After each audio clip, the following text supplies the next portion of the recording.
네, 안녕하세요. 오늘은 OS의 발전 과정과 핵심 개념에 대해서 한번 알아보도록 하겠습니다. 자, OS란 무엇일까요? 우선 그것도 한번 검토를 해보죠. 여기에 OS에 대한 정의가 나오고 있습니다.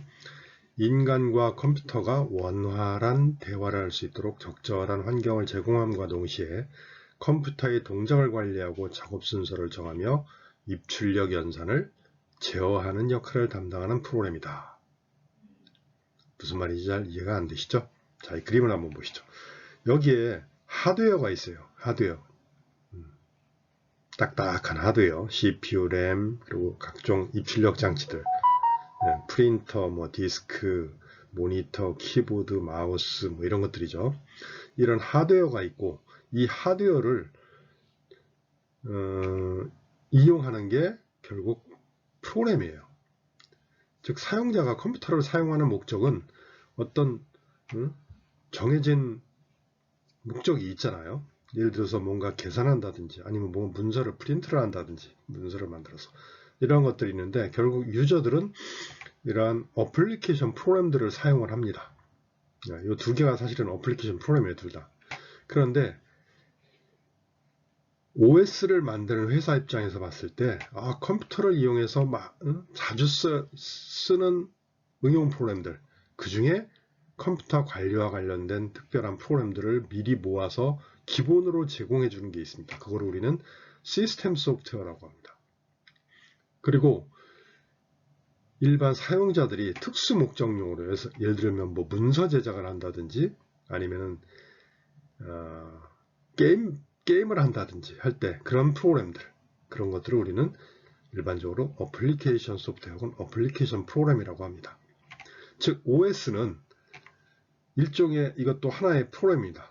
프로그램인데 이 OS는 다른 시스템 소프트웨어나 어플리케이션 소프트웨어, 즉 그냥 어플리케이션 소프트웨어라고 통칭을 할게요.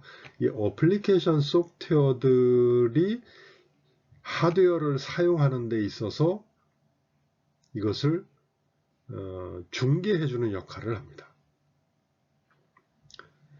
자, 일반적으로 오퍼레이팅 시스템 위에서 돌아가는 프로그램이 하나만 돌아갈 수도 있어요. 한순간에. 도스와 같은, 이따가 말씀드리겠지만 도스와 같은 오퍼레이팅 시스템은 한순간에 하나의 어플리케이션 프로그램만 실행이 가능해요. 그런데 최근에 대부분의 OS들은 한 컴퓨터에서 동시에 여러 개의 프로그램들이 실행이 될 수 있도록 하고 있죠. 그러다 보니까 오퍼레이팅 시스템은 여러 개의 프로그램들이 동시에 실행될 수 있도록 관리를 해줘야 돼요. 그러다 보니까 어떤 문제가 발생해요? 하드웨어 장치는 하나인데 예를 들어서 2개 이상의 프로그램이 하나의 하드웨어를 공유하고 싶어 한다. 그럴 땐 서로 이 프로그램들을 직접 사용하게 하면 충돌이 생길 거예요. 그 충돌을 예방을 하고 관리를 해줄 필요성이 있겠죠. 그래서 이 오퍼레이팅 시스템의 역할은 멀티 프로세싱, 멀티 유저, 즉 동시에 여러 개의 프로그램이 돌아가는 컴퓨터 시스템을 위해서 더 필요로 하는 존재가 됐습니다. 그래서 이 부분을 우리는 오퍼레이팅 시스템의 OS의 커널이라고 합니다. 커널. 자, OS의 주요 역할을 다시 한번 보도록 하죠.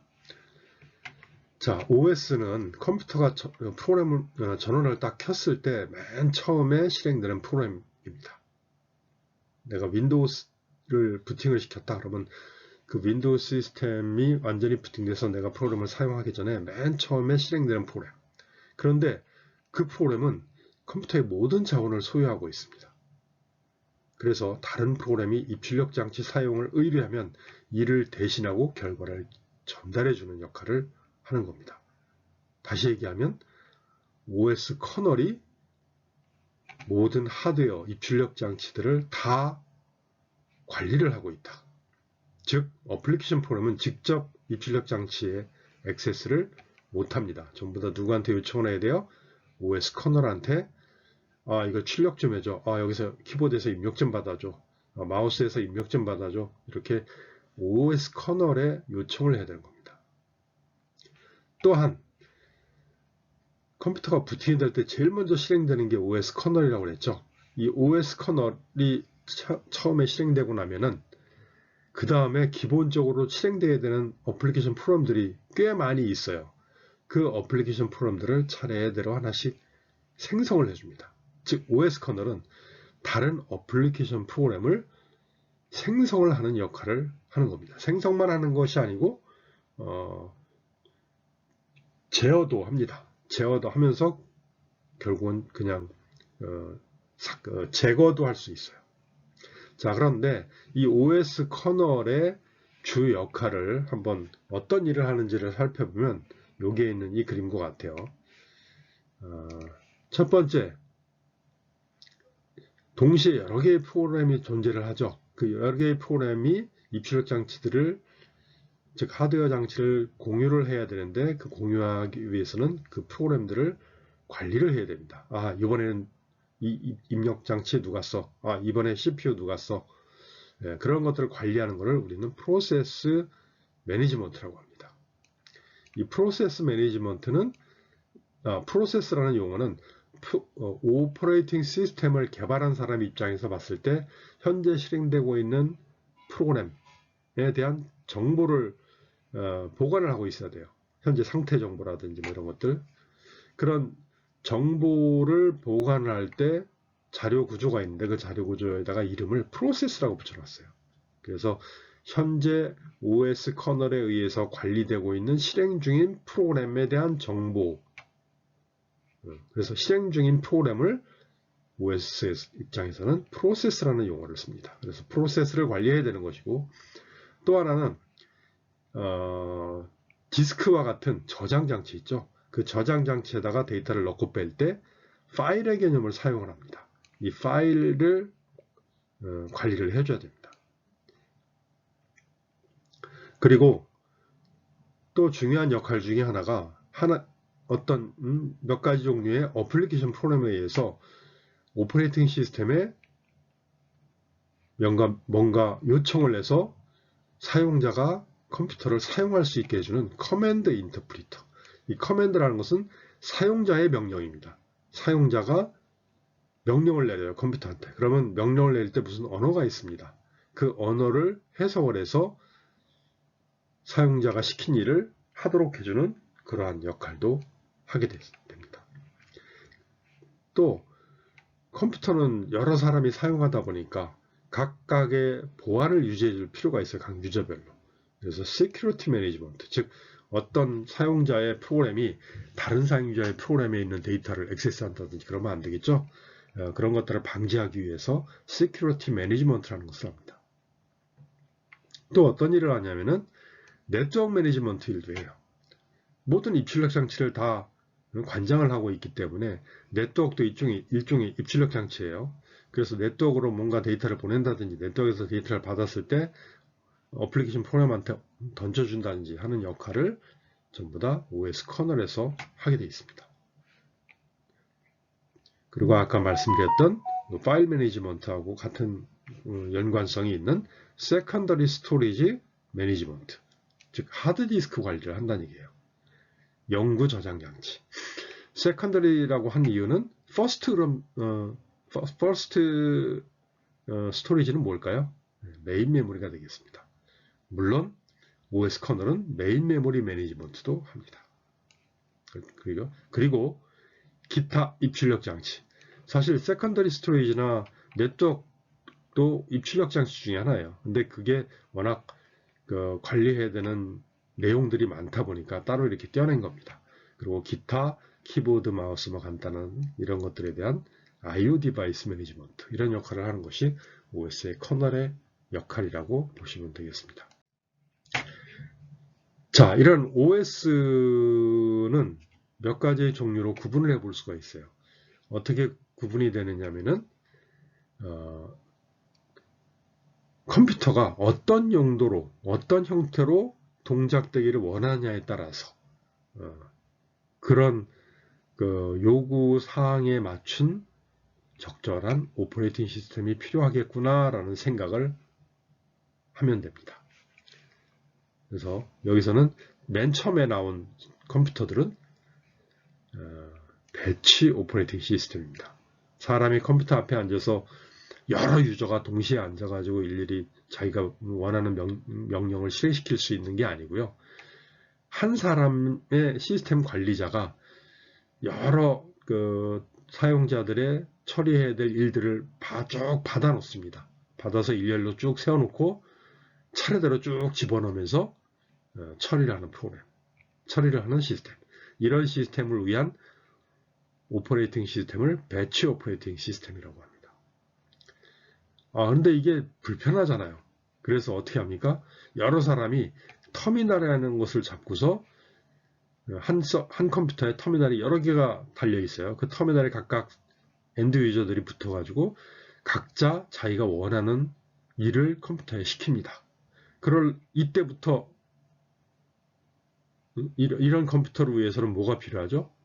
아까 오퍼레이팅 시스템 커널 설명할 때 멀티 유저 혹은 멀티 프로세싱 시스템이 되는 겁니다. 이 타임 쉐어링 오퍼레이팅 시스템. 그래서 컴퓨터는 하나인데 하나를 여러 유저들이 시간을 쪼개서 나눠서 사용하는 겁니다. 그래서 3명이 컴퓨터를 쓰고 있다 그러면 1초를 0.33초씩 나눠가지고 계속 뺑글뺑글 돌려주는 겁니다. 그러면 나는 1초에 한 번씩은 꼭 컴퓨터를 쓸 수 있는 상황이 되죠. 즉, 나 혼자 쓰는 거랑 큰 차이가 없게 느껴지도록 하는 겁니다. 이게 바로 타임 쉐어링입니다. 즉, 여러 사용자가 여러 어플리케이션 프로그램을 동시에 돌릴 때 각 어플리케이션 프로그램한테 컴퓨터를 사용할 수 있는 시간을 할당해 주는 겁니다. 시간을 쪼개서. 그리고 시간이 경과된 경우는 컴퓨터를 뺏어서 다른 프로그램한테 전달해 주는 그런 개념입니다. 이게 이제 지금까지의 일반적인 오퍼레이팅 시스템의 개념이 이 타임 쉐어링 오퍼레이팅 시스템 개념이 나오면서 정립이 되게 된 겁니다. 자, 이렇게 해서 한동안 이제 오퍼레이팅 시스템에 대한 개념적인 개념은 끝났었어요. 근데 그 후에 나온 개념이 뭐냐? 이거 컴퓨터 한 대가 성능이 부족하잖아요. 그래서 컴퓨터를 여러 대를 이용해서 하나의 잡을 분산 처리하는 이런 거 있으면 좋겠다 해서 만들어진 게 디스트리뷰티드 오퍼레이팅 시스템입니다. 근데 이런 디스트리뷰티드 오퍼레이팅 시스템을 개발하는 팀들도 많았고 대학 교수님들도 연구하는 분들이 많았었어요. 근데 너무 복잡하고 이게 문제점 해결할 게 너무 많은 거예요. 그래서 결국은 이 디스트리뷰티드 오퍼레이팅 시스템은 시장에 나오지도 못하고 죽었습니다. 자, 그 다음에 나온 게 또 한참 후에 나온 게 네트워크 오퍼레이팅 시스템입니다. 네트워크 오퍼레이팅 시스템은 그렇게 뭐 한 가지 잡을 여러 군데다가 빨리빨리 처리해야 될 필요는 없고 그냥 워낙 처리하는 양이 많아서 네트워크에 산재되어 있는 여러 컴퓨터들한테 일을 던져주고 천천히 프로세싱해서 줘 하는 약간 루즈한 네트워크 오퍼레이팅 시스템이 나왔습니다. 이것도 역시 여러 가지 문제들이 많아서 사장됐어요. 현재는 안 쓰는 오퍼레이팅 시스템입니다. 그리고 리얼타임 오퍼레이팅 시스템이라는 게 있어요. 이거는 뭐냐면은 예를 들어서 화성 가는 로켓 발사를 하면은 그 로켓에서 각종 연료 제어, 방향 제어 뭐 이런 것들을 하는 온도 제어 이런 것들을 하는 그 기기들이 있는데 이 기기들을 제어하는 게 전부 다 컴퓨터가 하는 겁니다. 이 컴퓨터는 1초에 예를 들어서 연료양 조절하는 밸브 있죠. 1초에도 수십 번, 수백 번을 봐야 됩니다. 만약에 잠시 1초에 10번씩 봐야 되는데 한 번을 빼먹었어요. 1초에 9번밖에 못 봤어. 그러면 0.1초 동안 연료 분사를 좀 줄였어야 되는데 못 줄였어요. 그럼 어떻게 돼요? 궤도를 이탈하는 수가 있어요.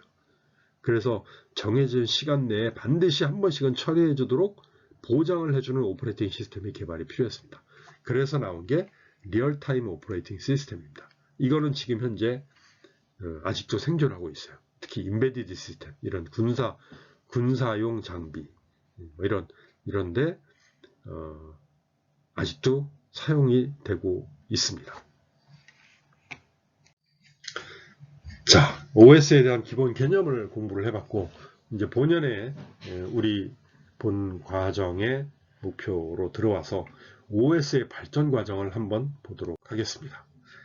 최초의 OS라고 할 수 있는 것, 물론 그전에도 많이 연구는 됐었는데 실제 컴퓨터에 적용된 최초의 OS를 1950년 GM 연구소에서 개발한 IBM 701이라는 컴퓨터가 있었어요. 이 그림에 있는 이 IBM 701에 적용된 프로그램. 결국은 이 프로그램은요, IOCS, Input Output Control 시스템이었어요. 이게 최초의 OS라고 볼 수 있습니다. 이때 당시에 이 프로그램을 OS라고 부르지는 않았었어요.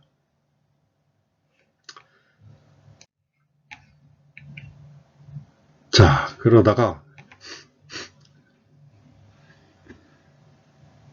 IBM 1966년 IBM 시스템 360이라는 컴퓨터를 이렇게 만들었어요. 막 테이프 드라이브도 있고 이제 뭔가 그럴듯해 보이죠? 여기에 여기에 들어가 있는 운영체제 OS 360, 이때부터 OS라는 이름을 붙였어요. 최초로 상용화된 버전입니다. 이때 이 OS 360이 운영체제라는 개념이 분명해집니다. 어떤 개념이냐? 멀티 프로세싱 시스템.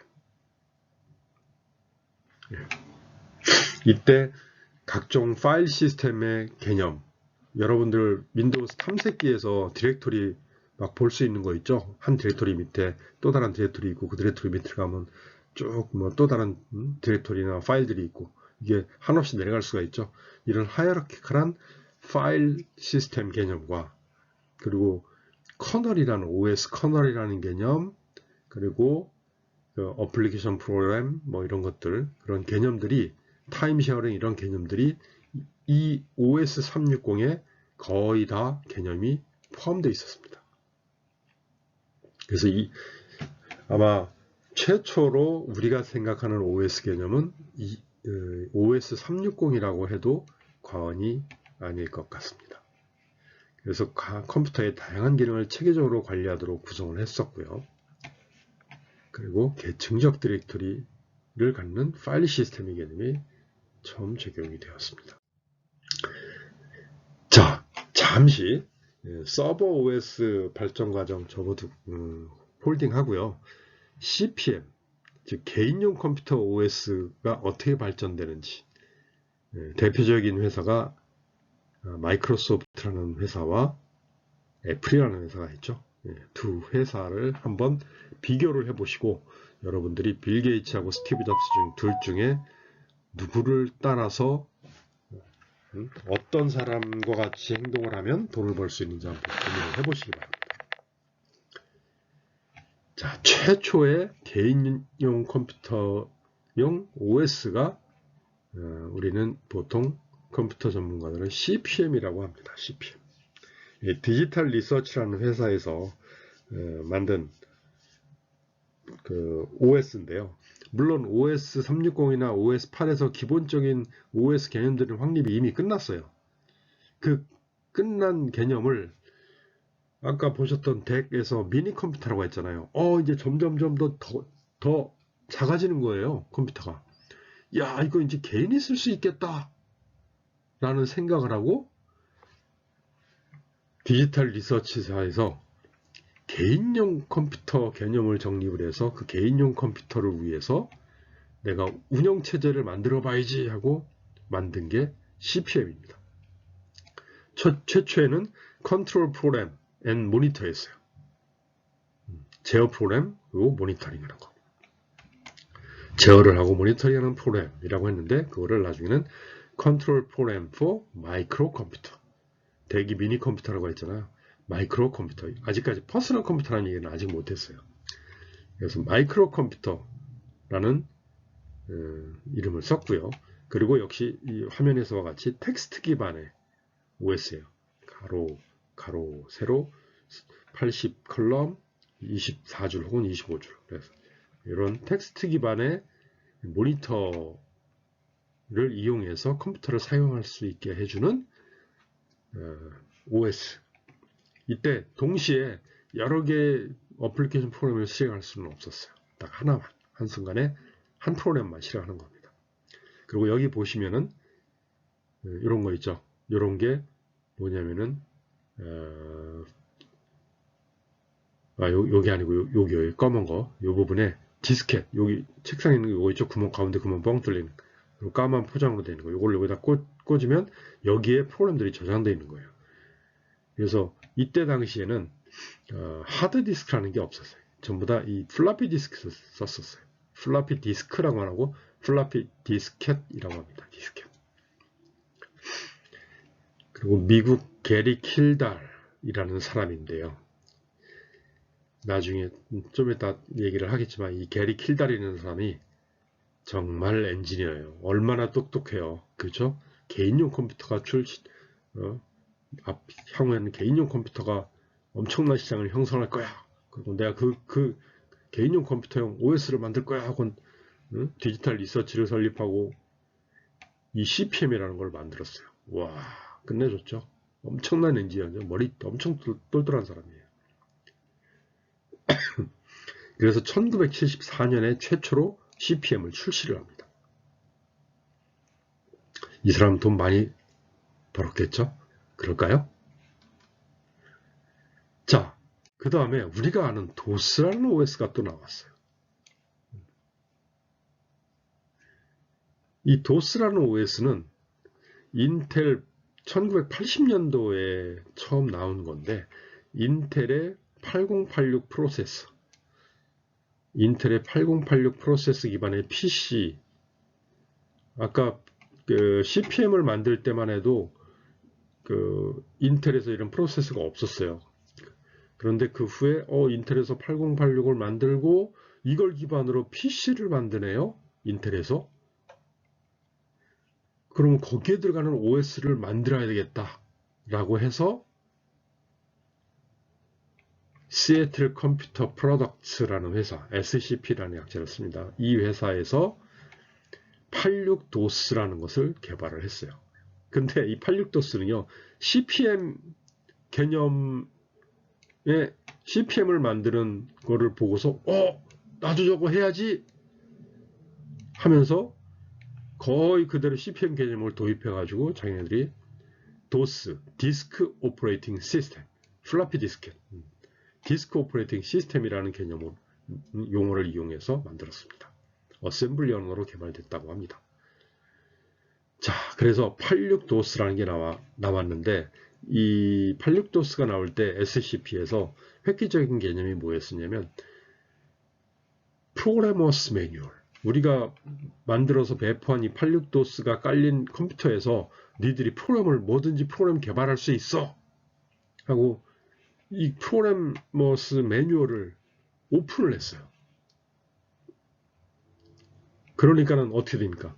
인텔의 8086 프로세서 기반의 인텔 PC 하드웨어를 사고 86도스 사서 여기 설치를 하면 내가 게임 프로그램이나 뭐든 막 만들 수 있겠죠. 와, 대박이죠. 그래서 신나게 만들었어요. 만들었는데 이거를 기반으로 이제 도스라는 운영체제가 퍼스널 컴퓨터에 적용되기 시작합니다. 자, 어떤 일이 벌어졌을까요? 자, 이 86도스 만든 SCP도 떼돈을 벌었겠죠? 그럴까요?